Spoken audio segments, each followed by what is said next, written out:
You ever see this? You get into a car that's only like 3 years old, and the driver's seat is already a saggy, wrinkled mess. But then you see some 20-year-old car where the seats still look brand new. What's the deal? Your first thought is probably, oh, it's just cheap leather. But nope, the real reason is way cooler, and it's this secret battle that's happening right underneath you. I mean, it's a legit question, right? You shell out good money for a nice interior, and a few years later, it looks like it just gave up on life. Well, it turns out that the leather or fabric you're sitting on, that's only like half the story. The real fight, the thing that keeps a seat looking good, is happening completely out of sight. Yep. Underneath that seat cover, there's this whole invisible system of clips, wires, and weird fasteners. And their one and only job is to keep that surface pulled tight. So when that system starts to fail, that's when you get the wrinkles, the sagging, that cheap, worn-out feeling. And understanding this hidden skeleton, well, that's the key to everything. All right, let's get into it. Let's talk about the invisible seat skeleton. What's really holding you up? Okay, so let's pull back the curtain a little. In the auto industry, they have a name for this whole setup, the trim cover fastening system.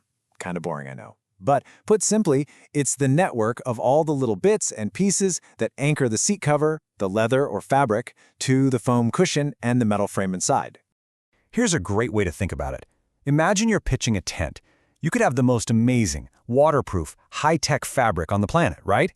But if you don't have the ropes and the stakes to pin it down, what happens when the wind blows? It's just a useless, flapping mess. Your car seat is exactly the same. Those fasteners are the ropes and stakes, and the wind is you getting in and out of the car day after day. So you can bet car manufacturers are totally obsessed with getting this right. And it really boils down to 4 main goals. First up, appearance. Obviously, it's got to look good. Smooth, tight, no wrinkles. Second is touch. You shouldn't be able to feel any hard, pokey bits underneath, and the cover shouldn't slip and slide around. Third, and this is crucial, is function. This system has to play nice with all the tech. The seat heaters, the coolers, and especially the airbags. We'll get to that. And finally, reliability. It needs to last for years and years without making a single squeak or coming loose. Okay, so this is where it gets really interesting. This leads us to the big showdown in seat design. It's like a grudge match, Velcro versus steel. In this corner, we've got the hog ring. This is your old-school brawler. Think of it as a super tough little steel staple. It's incredibly strong and, more importantly, it's dirt cheap. And in the other corner, you've got Velcro, the modern contender. This stuff is fast, it's fancy, it's super easy to slap on in the factory, and it gives you that perfect smooth finish. But it has some pretty big weaknesses. Okay, let's really break down the options here. First, you've got the classic hog ring and wire setup. Basically, metal rings staple the fabric to a wire frame inside the foam. The pros, it's super strong and crazy cheap. The cons, it's a pain for workers to assemble. It's slow, and it can start squeaking over time, which is super annoying. Then you've got Velcro, just hook and loop strips. Assembly is lightning fast, and the finish looks amazing. But, and this is a big but, it can be 3 to 5 times more expensive, and its grip gets weaker with heat and dust. Finally, there's the J-clip, which is basically a plastic track that the edge of the fabric snaps into. It looks clean, it's easy to fix, but it's not very flexible, and that plastic can get brittle and just snap after a few years. Yeah, this quote really says it all. If you pop into a $15,000 car and see Velcro everywhere, you know the factory took a huge gamble. They decided to spend a ton of money on making the assembly line faster, rather than on a part that would last longer for you, the owner. That's a serious trade-off they're making with your money. So, what is Velcro's biggest weakness? It's heat. Check this out. 30%. On a hot summer day, the inside of your car can get crazy hot, right? We're talking hot enough to cook on. In that heat, Velcro can lose up to 30% of its grip strength. Just gone. And that's the moment the fabric starts to stretch, to slip, and that's when those ugly wrinkles and sags start to appear. All right, so this whole thing isn't just about looks. It's not just about your seat getting a little saggy. We're about to get into the really serious stuff, because this hidden system has actual life or death consequences. We're going to talk airbags, wrinkles, and some of the lies you might get told. 8 milliseconds. Let that sink in. That number is so small, it's almost meaningless. It is literally faster than you can blink. And that is the entire window of time a side airbag has to burst through the seam of your seat and inflate to save your life in a crash. 8 milliseconds. That's the entire window. There is absolutely zero room for error. If a designer uses the wrong fastener, or if a factory worker puts a steel hog ring just a couple of millimeters off, it can hold that airbag hostage inside the seat. The industry calls it airbag suppression failure. For you and me, it means it might not deploy, and that can be fatal. And by the way, this is exactly why you should never, ever, ever put on one of those aftermarket seat covers that blocks that little airbag tag on the side of your seat. Just don't do it.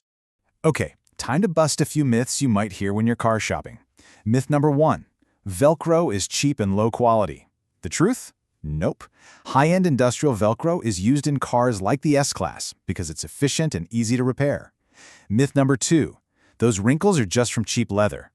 Truth is, it's way more likely that the fasteners underneath have failed, causing all that slack. And myth number 3, more fasteners must be better. Wrong again.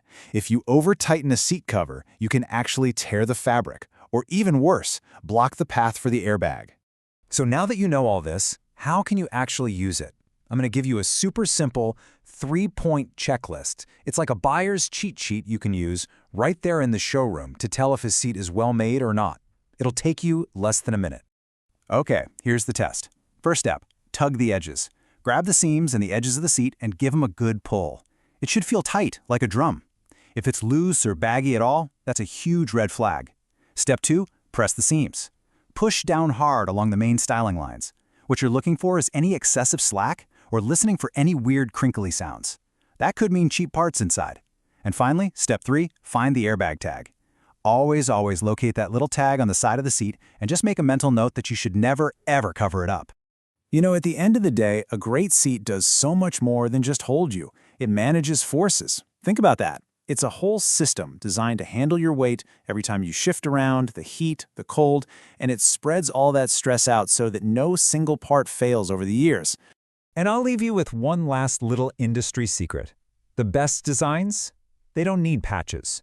If you ever took a seat apart and found just one single random-looking metal ring in a strange place, there is a good chance it's what's called an eco ring.